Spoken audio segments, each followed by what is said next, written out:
Serious, 911 operators of Reddit, what's the scariest call you've ever answered?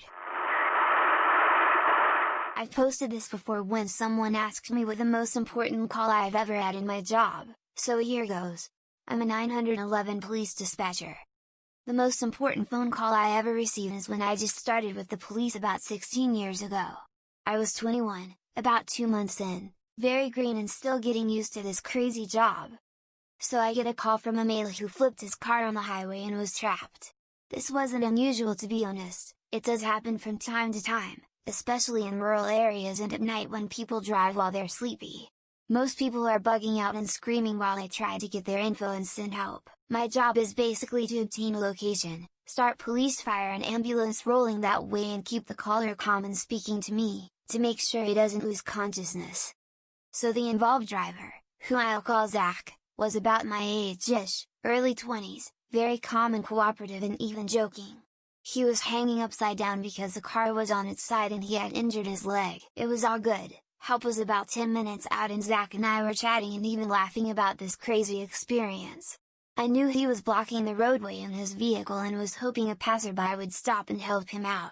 Unfortunately, he was on a blind corner and a car came flying around and struck his rolled over vehicle while he was still talking to me. Lots of screaming and yelling. I could tell he was pretty messed up, but I tried to keep him talking. He was just coughing and moaning. Sadly, the 10 things that need to happen for a car to ignite, happened. Smoke and flames started pouring into Zach's car and he started screaming, "Fire! I'm on fire!" Basically, I listened while this poor kid burned to death. I still think about that call daily when I come to work. I've trained several new dispatchers and told that story to all of them. I've always said it's the most important call I've ever taken because nothing will ever. It's helped me deal with all sorts of madness I've been involved in, including hundreds of sexual assaults, domestics, shootings, pursuits, hostage situations etc. But yeah, after that the rest of this is easy.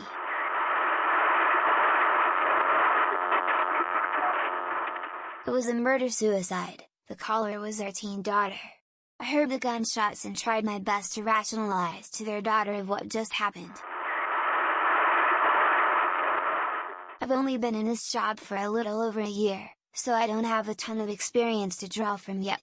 The scariest call I've taken was picking up the phone to screaming. Just screaming. Tried to get her address from her a few times, finally gave up and just went with the cell drop because there was, thankfully, a really tight radius and I needed to get a call on the screen immediately so officers could be dispatched, because something was truly going on there. I was fortunate she had called in before, so I looked the phone number up and found the address. It fell directly within the cell drop. Turned out she had been stabbed in the head and face by her partner. That's why she was unable to do anything other than scream. He's been charged with attempted murder. Scariest because I didn't know what was going on. This was over 3 years ago. A woman called 911, but nothing was being said. Per my policy at the time, if I had an open line with nothing suspicious being heard, I can disconnect and attempt to call back or leave a voicemail after listening for 1 minute. It had been over a minute, but I thought I could hear arguing in the background, or maybe a TV, so I kept listening. Then this older woman came on whispering about her ex finding her and threatening everyone at the house. The house is a ways away from anything, so it took quite a bit to even get there. The whole time she's explaining to me the TV history he has, and how many guns he owns, and which ones are in his vehicles. Anyways, as deputies get to the house, they park at the end of a very long driveway, and start to walk up. This female is hiding in a detached shed while the ex is in the house threatening to kill them if they don't tell him where she is. She keeps peeking out but can't see deputies, and then lets out the most blood-curdling scream and says someone is shooting. Cue 45 minutes of me sitting there listening to a cell phone that got dropped on the ground, while deputies barely have radio coverage to communicate. Eventually they get a helicopter overhead and that's all I can hear, as they do PA announcements. Get everyone out of the house handcuffed, clear the house and do the investigation for what happened. No one got shot or started shooting, she just heard a really loud boom that's unrelated. But the waiting with no updates is what really got me. The ex went to jail on numerous charges. Does it have to be an actual 911 call? If so, that honor goes to a car that drove into a building. Just that first moment of a car crashed into the hospital. was absolutely terrifying, because holy shit, that's a huge potential for injuries. Good news, while the driver was hurt, he didn't hit anyone inside the building and he was the only injury. If not, the scariest call I've ever taken was a transfer. An urgent care needed an ambulance to the local children's hospital for a 1-year-old with heart problems. I asked for the patient's last name. It was the same last name as a friend of mine. Then I asked for the first name. It was my friend's kid. Oh, crap! So I took the rest of the call, using my best customer service voice, and trying, unsuccessfully, to blink back tears. I looked at the list of ambulances and where they were, and realized that the closest ambulance was staffed by a new paramedic and a terrible paramedic. My partner, the other dispatcher, saw me crying and asked what was wrong. I told him that I just took a transfer for my friend's kid and I really didn't want terrible paramedic to take it. He had the crew call in, talked to new paramedic, and told him to do whatever it takes to attend on this next patient. He agreed to it. When they got back to the station, the crew told the story of the call, not knowing that I know the patient and her mom. The patient went into cardiac arrest as soon as she hit the doors of the hospital. She was resuscitated, new paramedic helped. Now the kid is a healthy, happy 9-year-old. TL, doctor, took a transfer, realized the patient was my friend's kid and she was sick AF. She's okay now. Okay, I'm super late to this, but I've got a rather harrowing one. Also, it wasn't actually myself on the call, but another civilian operator in the room with me. The call came from a 7-year-old boy, who took his time incredibly shakily explaining that his mother had been tied up with tape in the living room of their house whilst a burglar worked his way through their possessions upstairs. But the two of them did an excellent job in resolving it all. Call was around 15 minutes, she obviously stayed connected until police arrived. The average burglary takes only 12 minutes in and out in the UK, so the burglar didn't get caught at the time, but police arrived quickly enough to help the mother and her son. I have no idea if he was caught later on because we rarely get follow-ups on anything, but I hope the boss was. Had a man call saying there were 3 children locked in a shed behind his building and he was pretty sure they'd been in there all day. It was minus 12 degrees that day. I asked if he'd checked to see if they were in there and if they were awake and breathing. He said someone told him. Had a man call saying there were 3 children locked in a shed behind his building and he was pretty sure they'd been in there all day. It was minus 12 degrees that day. I asked if he'd checked to see if they were in there and if they were awake and breathing. He said someone told him. That's kind of a tough question. I'll say it's the call I took in training where a woman had found her 12-year-old daughter unconscious on top of a 4-wheeler. This model had the gas cap on top up front, so her daughter had gotten on the 4-wheeler, taken the gas cap off, and huffed gas fumes until she passed out. We had to walk mom through CPR, but as in a lot of cases, she realized her daughter was breathing. Panic makes it hard to calmly check for pulse and such. What really sticks with me though is one night. Back in 2011 we had bad tornadoes rip through Chattanooga. During the night shift, as it was all going down, our lines were completely jammed and we couldn't call out. People were asking us to call loved ones, but we couldn't. We also couldn't send help anywhere that wasn't a full-blown life or death emergency. And what stands out even more is a fire dispatcher called the supervisor over and said they keep getting on the radio with their locations. Firemen, police, etc. What are they doing? The supervisor said they're telling you where to look for their bodies if a tornado kills them. The emergency community is really tight-knit, not just because we work together, but in a real sense we all rely on one another doing our jobs right to save lives and to keep each other safe. A missed address, a forgotten bulletin, get lazy, get angry, someone can die. And all you can do is sit and listen.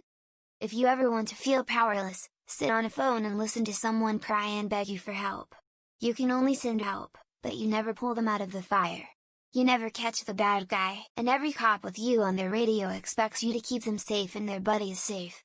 I left the job because I couldn't do it anymore, and 2011's tornado outbreak had a lot to do with it. It's a hell of a thing to listen to people call for help, and you can't do a damn thing. After Hurricane Katrina, the local news program in South Mississippi put together a DVD of videos before, during, and after. Honestly, the whole thing just made me cry. What really stood out for me was one of the 911 recordings they included.